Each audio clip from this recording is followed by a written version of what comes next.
台南中德路昨暗有一只白烧轿车，唔知安怎冲去弄到路边，弄断消防栓，佮烧连续弄倒3台奥多摆。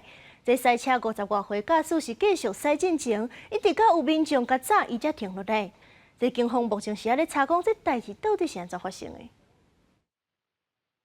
监视画面当中，白烧轿车向路边冲来，连续弄倒顶仔卡的机车。但伫弄倒3台机车进前，其实驾驶阁弄断路边的消防栓，造成大量的水喷出来。重击声啊，3声，然后就看到消防栓整个倒地，然后整个水就是往上喷的，这样比例蛮大的，因为它整个消防栓是整个感觉像连根拔起的感觉。路边乱糟糟，都有大量的积水。事故发生伫初时暗时，台南中德路南向北路段，看到的店家表示，肇事的驾驶医术精神无盖好，无注意到弄到物件，阁继续向前开。